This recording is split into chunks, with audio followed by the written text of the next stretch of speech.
Arne, congratulations and most importantly, happy birthday. I've just heard the players bought you a cake today. Now they've brought you home 3 points tonight. As good as birthdays get? Yeah, the win was a bit more special than the dessert or the cake. But yeah, wasn't an easy game. Normally you celebrate your birthday with friends and family, and to celebrate it here in a special venue for Liverpool, but also for Dutch people, because many very, very good Dutch players played here. To win it like this in my first Champions League night is a memory I take with me home.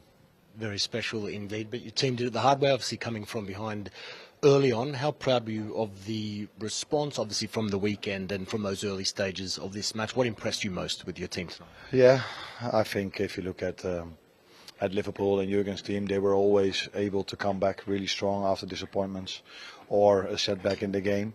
But you always wonder if you take over, if the players can still do this. And it was a setback. It was already a setback losing against Nottingham Forest. Then after 5 minutes being 1-0 behind, and you know the fans are going to be behind Milan then. But I thought we took control of the game. Was very handful, is that the word to use, that we scored 2 set pieces, because that helped us, of course, in the scoreline. But we deserved to be 2-1 up, I think, and in the end to win it because of the way we played today.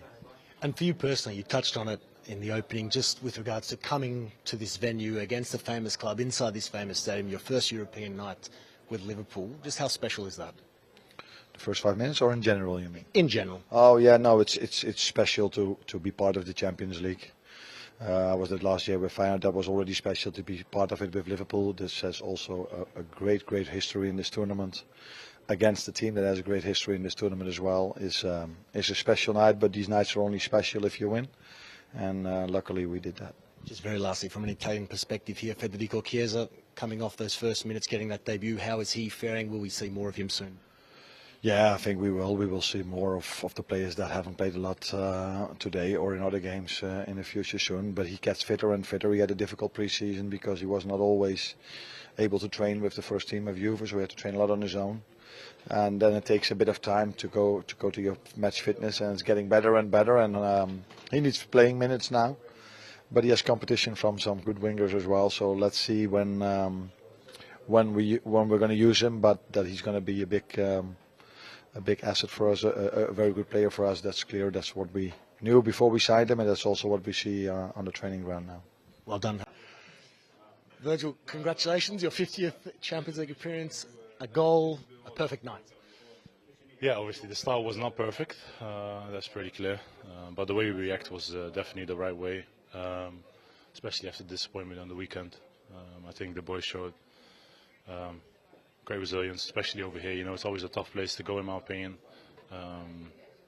So yeah, pleased with the goal, pleased with the win, and now it's time to recover and go again. What was the turning point? Obviously the shaky start. How did you react, and how proud are you of your team to have done that? I think, obviously, like you said, obviously the start wasn't good.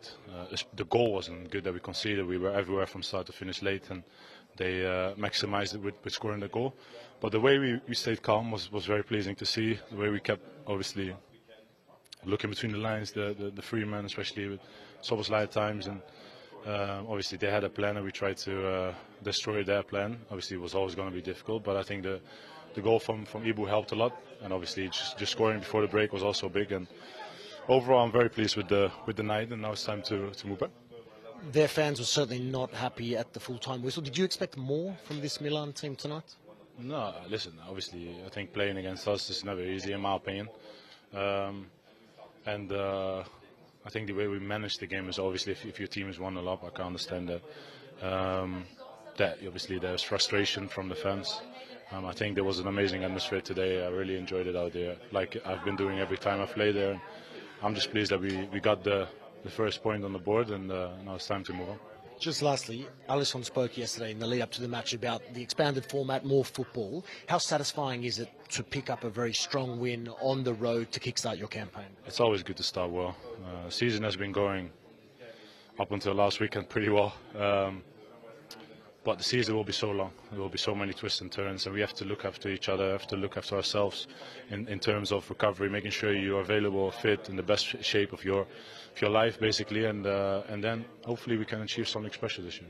Welcome back, one and all. Good to have you with us. Kate, Thierry, Jamie, Micah, new season vibes. We're all enjoying it. Micah hasn't complained about the length of the post-match one time. Not yet. We've not gone over yet. Still time.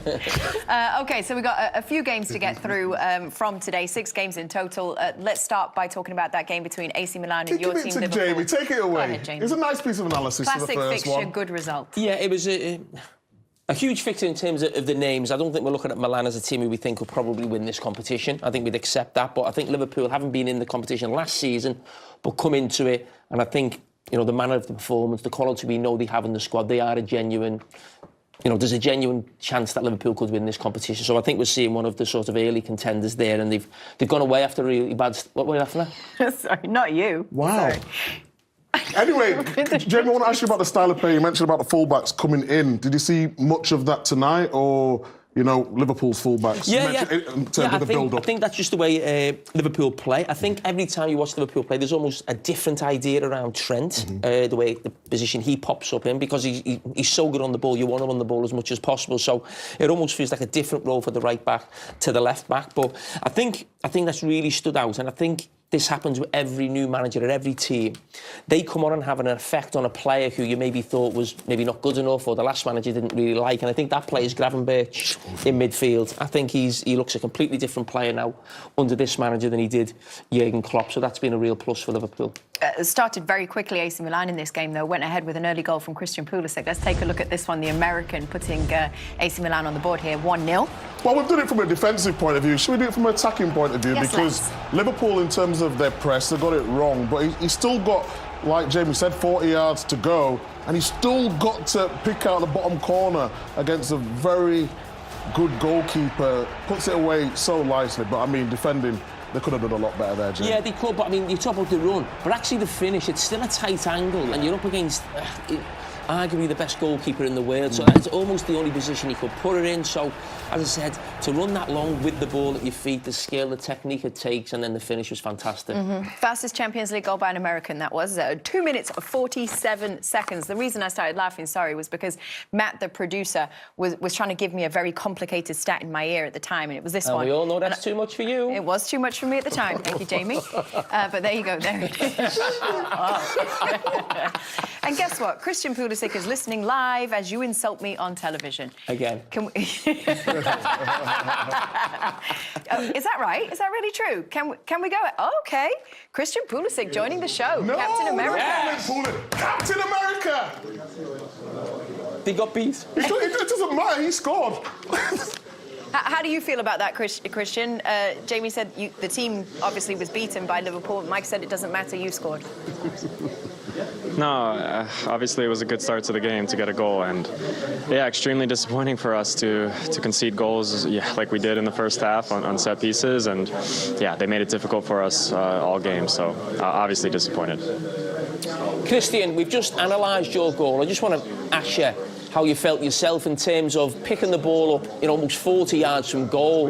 I mean, it's a great run. It must have took it out of you, and then it's a great finish up against one of the best goalkeepers in the world. You must be pleased with that. Yeah, of course. I got the ball, and sometimes it can be difficult when you have too much space in front of you. You have to make a decision whether to pass, whether to shoot, and yeah, I think I picked my head up here, and there was just nothing on, and I said, okay, let me just hit it hard and low back post, and yeah, it was a nice finish.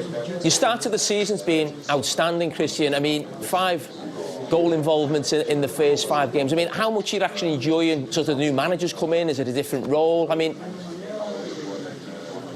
Yeah, I've played in some different positions this season as well, but I think it's a good system for me, and I'm finding opportunities to score goals and create chances. So that's where I want to be on the pitch, and it's been enjoyable, but of course feels better when we win games. There's a bit of frustration, I think, from the supporters in the last couple of weeks, and also I think towards the end of the game. I mean, how confident are you that you can turn it round? Because you've got a huge game at the weekend against Inter. Absolutely, there's no better match for us to have in front of us, for us to turn things around, build some confidence again. I mean, it's a great opportunity for us, so we need to be ready, we need to be flying on Sunday, and we need to earn their trust back and put on some good performances. Christian, could I ask you about Pochettino and how he's bedded in since he's took over the job? Yeah, I haven't seen him yet since he's got the job, so I'm hoping, yeah, he'll be able to turn things around, and I hope things go well. Have you spoken to him, Christian? You must have spoken to him, surely. Come on, give us some insight. No, really, I don't have anything for you right now. I would tell you if I did. I mean, Christian, how excited are you, though? I know you've obviously disappointed you lost the game tonight, but, I mean, it's a big thing, isn't it, for the national team to have a coach of that calibre? I mean, that surely should give you a boost going forward, because it's been tough of late. For sure, it's great for us. I think to have someone as experienced as him coming in, and yeah, I think we have the talent, and now it's time to hopefully have a coach that's gonna take us to that next level. Thierry? No. Okay, Christian, listen, we very much appreciate your time. We understand, obviously, it's not easy to come and speak to the media after a result like that, so we respect you for doing that. Thank you very much. What will you do with the rest of your evening? How do you switch off now? Yeah, go home and rest. It's late. I don't have much. Just going to talk to the family, rest, and be ready for the next one. You a gamer? Good luck for Sunday, come on! Great goal, Christian. Well done. Great start to the season. Thank you, guys. I appreciate it. Well done, big man. Well done, well done. Well done. No, it's not easy. It's been tough, hasn't it? Tough start to the season for them. Milan, but him individually. You okay? Yeah. Thierry. Why are you so wired? I'm saving you because you didn't know what to say, did you? That's your job. What's my job? To think of, like, you know, it goes a bit quiet, a little bit, we're not quite sure. You come in with a question, you froze. We're back. Look, everybody, we're back. Oh, my God. Let's carry on. Liverpool goals. Do you want to talk about that, Jamie? Canate can't with the wait. first one for Liverpool tonight. Yeah, I mean, the fact that 2 goals came from set pieces because they created a lot of chances, really. But, I mean, the leap from Canate there, I mean, you'll do well to see a defender get any higher than that in the Champions League this season to head that ball in. He's up against a great goalkeeper. And you look at the reaction of these two. They might have had a bet on him. Are you allowed? Obviously not.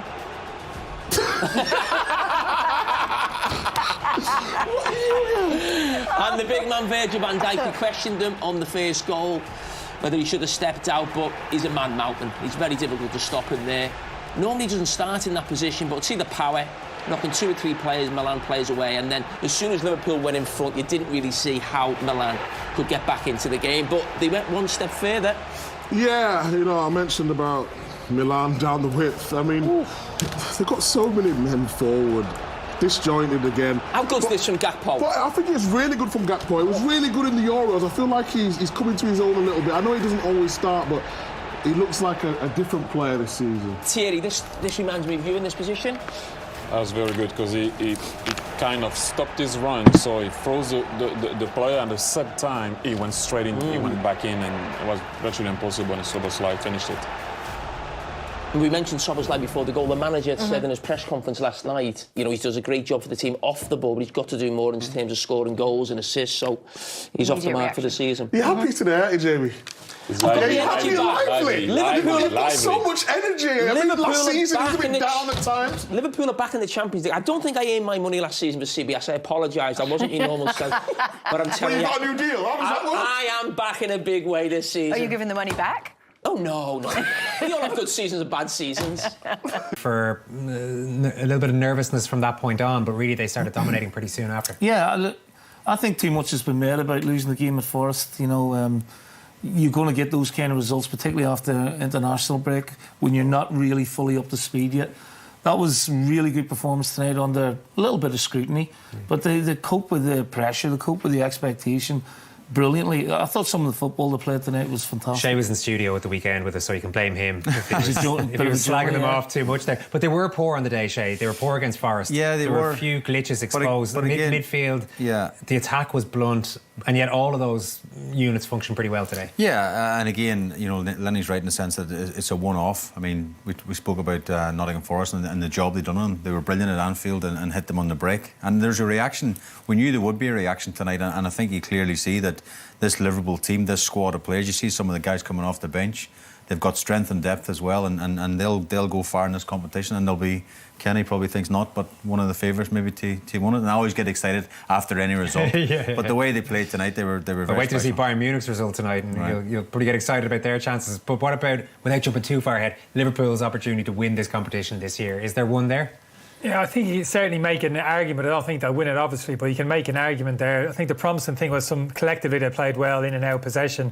Some really strong individual performances. Gapco, I thought, was exceptional. A little bit surprised he hasn't had more game time off the back of his performances during the summer, but good to see him pick up where he left off. Szoboszlai as well looked as if finding his confidence a little bit, and I've got a little bit more confidence in terms of that Liverpool midfield after the performance of Gravenberch. We might speak about that in a few minutes' time as well.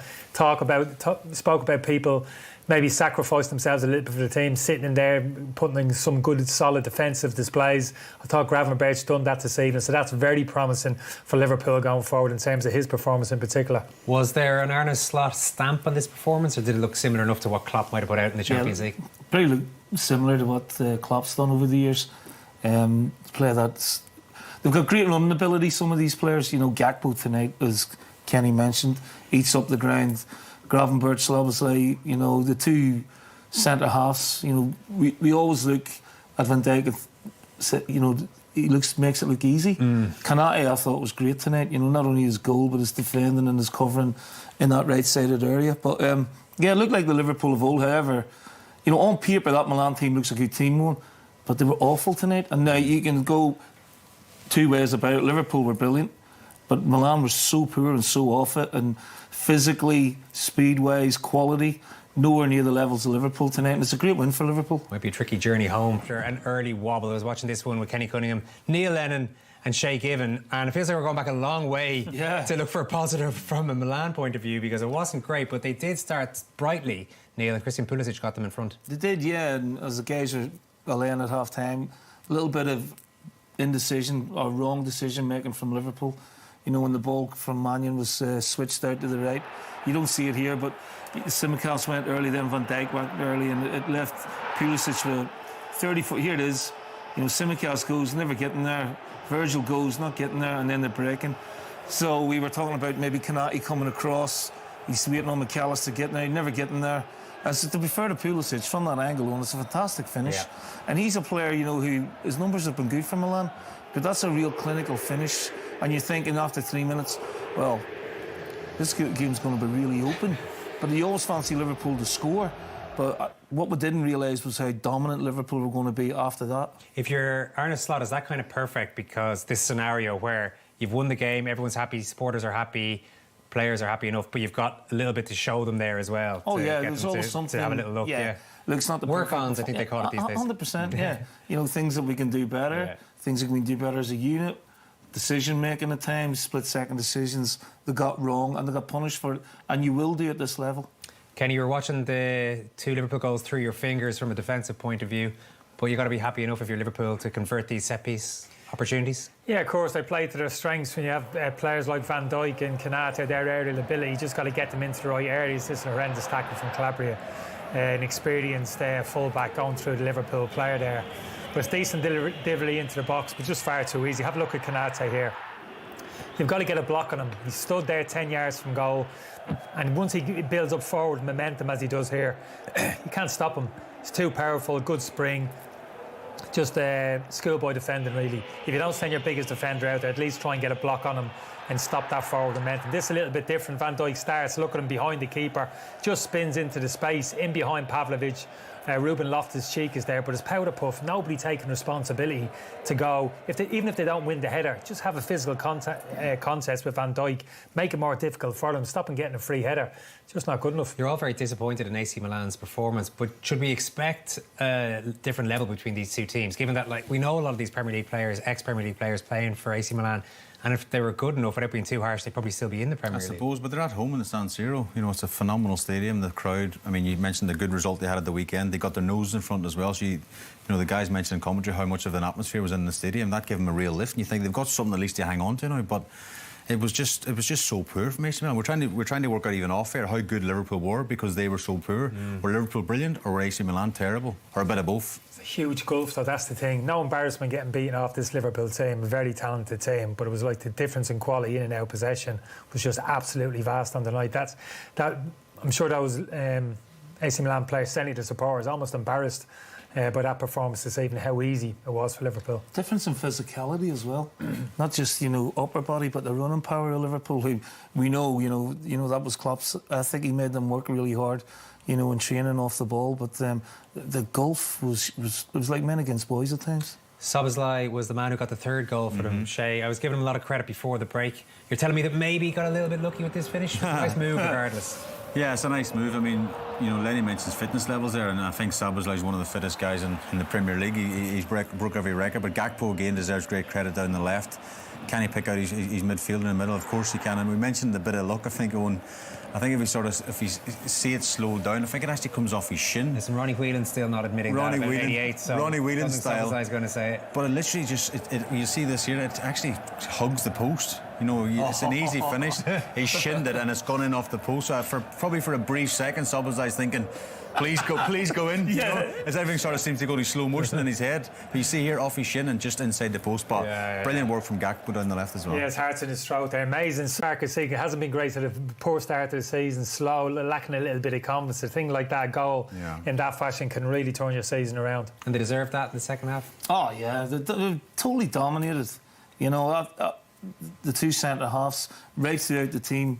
I really enjoyed the performance tonight, and that is typical of Liverpool over the years. That counter attack, they picked it up 2 passes later. It's in the back of the net because they've got that quality on the ball, but the running power off the ball as well. Owen. Cody Gakpo had a lot of that running power. We saw it there for the goal, and you felt generally he was good. I thought he was terrific tonight, and he thoroughly murdered his place. Big call to leave out Diaz because he's had a great start to this season, but I really enjoyed Gakpo in the Euros for Holland. I thought he was one of Holland's best players.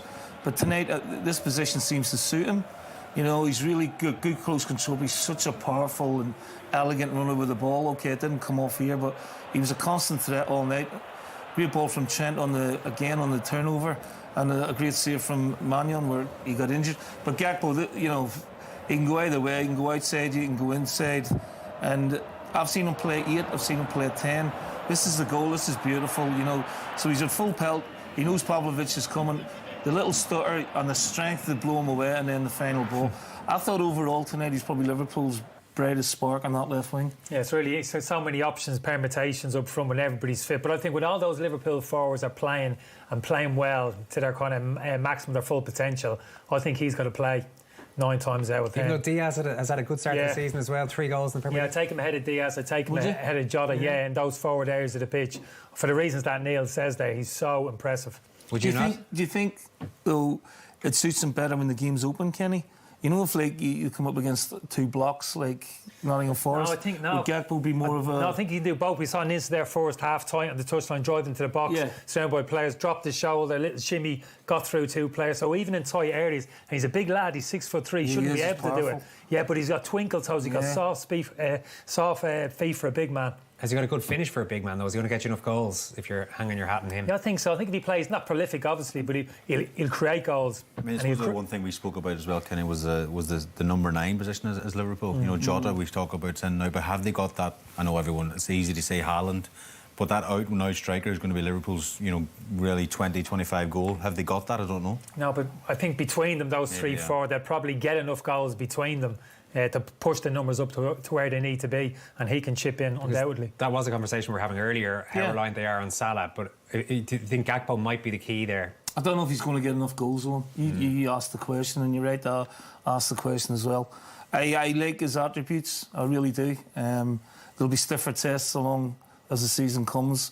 Klopp didn't pick him, consistently, but I think he's a very talented player, and he's shown that tonight. Whether he's top level remains to be seen. Maybe more to come from him. So I hope there is. Darwin Núñez came on as well. I don't know why I get the feeling that he's not going to be Slot's kind of player. Maybe because he's not starting him so far in any of the matches. It could be one reason. But do you think... Well, again, we talked about Darwin before the game. I've been a big fan of him for years, but he's not done it on a regular basis. He's not been consistent. He's got great attributes. He's fun to watch when he's at his marauding best. Yeah, he is. He's powerful, he's quick, and he's strong. But sometimes I think he's over emotional.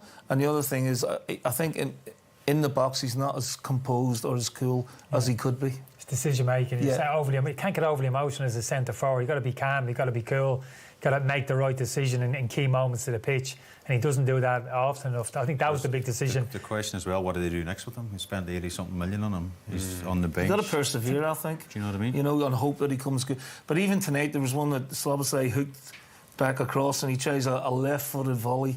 You know, the tariff is almost impossible. Instead of just getting it down, Kenny, and getting a shot off, that's happened too often now. Yeah. So I think we're at a point now you've got to take the hit. Decision making. I thought they could have taken it in the summer. A new manager coming in maybe didn't want to make that decision.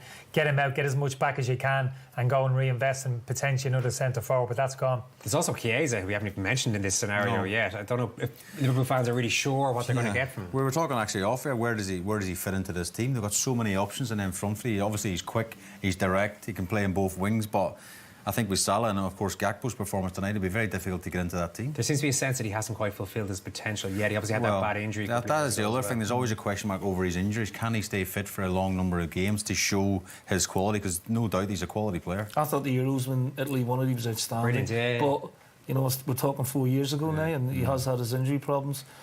It doesn't matter if he starts or not. He's going to be a squad player that he can rotate when the amount of games come. And if he gets up to speed, he could be a goal threat for Liverpool too. No, I think it's a poor move for Chiesa. I think he's like fifth choice there when all those forwards are fit. Things are strange for Liverpool. They've got so many numbers up there. And I think it can be an issue when you have too many numbers. People are disgruntled, unhappy, not getting enough game time. I thought that was a strange. I don't think he was needed. Virgil van Dijk should be happy enough with his night's work, I'd imagine. Here he is. In control all the time of the match. Do you feel you leave San Siro stronger tonight? Yeah, definitely. Obviously, I'm very pleased with the win.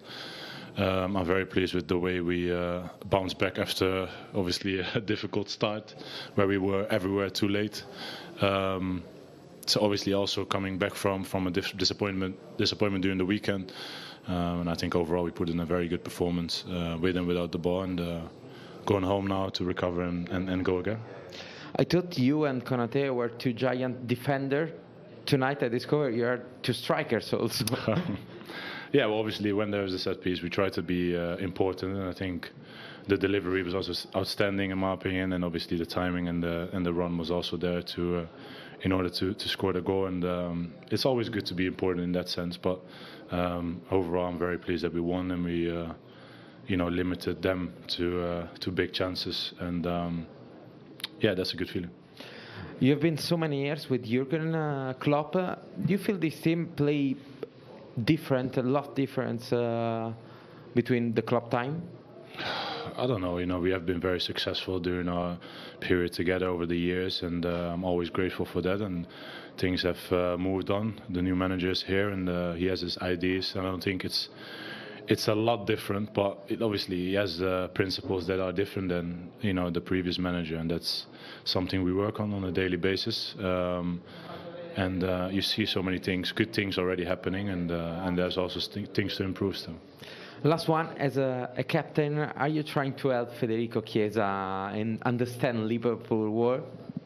Yeah, obviously I definitely help him, but the rest of the team as well. He's so far what I've seen, a very good boy. He wants to learn, he wants to be better, he wants to fight for the club. I think he's a great addition for the club, and obviously I've played against him a couple of times with Holland, against Italy, but also with other games. So it's a very good player, and he will get his chances, and he will be important for us. And yeah, I'm very glad for him that he made his debut tonight, and on to more.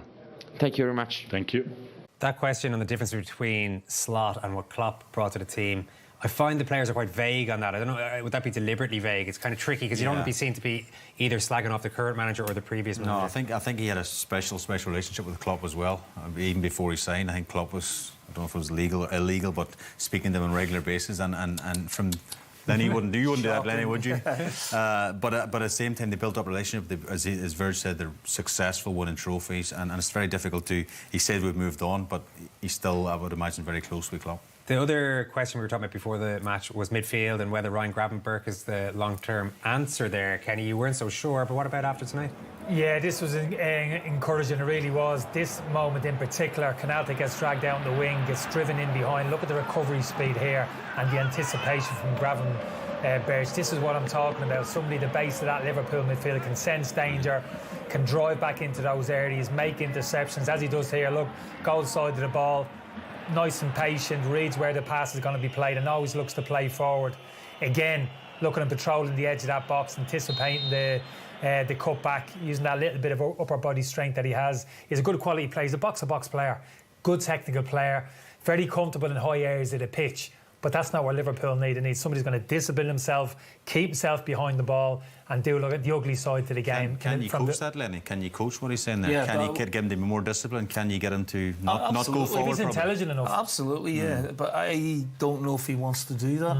He was brought in as an 8. Yeah. And at the minute he's filling the hole for the team and he's doing his... He's not a natural 6 at the minute. I think he could easily grow into it with the attributes that he has, but whether he wants to be that player...